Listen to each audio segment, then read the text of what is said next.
Hello guys, welcome back to another Lumley trading video. In this one we're going to be doing some in-depth stock analysis, technical analysis on HLBZ.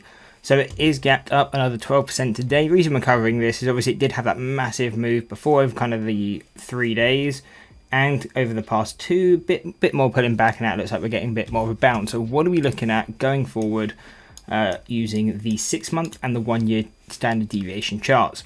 So what we can see, and is kind of key to note, is basically kind of what happened. So obviously we pushed up, we came into our first deviation on the 6-month, and we can see we did kind of just break through that. I mean, if we check the intraday, we probably got an intraday pullback, but overall we did kind of break through there and continue up.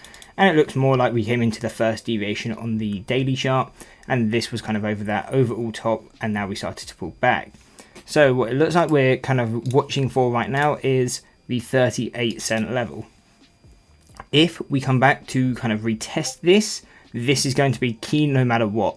So if we come back, like it looks like it's trying to do now, come back to retest this level, and we end up breaking down, really if we break below that 26, I would be overall a lot more bearish on the stock. It looks like the pop is over, and I'll just be looking for move downwards, which would give us a target of around 11 cents. Again, we got the gap over there, also our 52-week low, just seems like quite an obvious target. And if it did break any lower, we do have statistical mean at 2 cents, but it's not really too much sense, you know, making too much sense to wait to that kind of level. So 12 cents can provide a trading opportunity, but really this is not something I look to trade to the downside, because obviously from outright shares it's just a lot of risk. There is no options over on this stock, so trading it like that can just be quite risky, because obviously you don't want to be holding something like this naked as a naked short.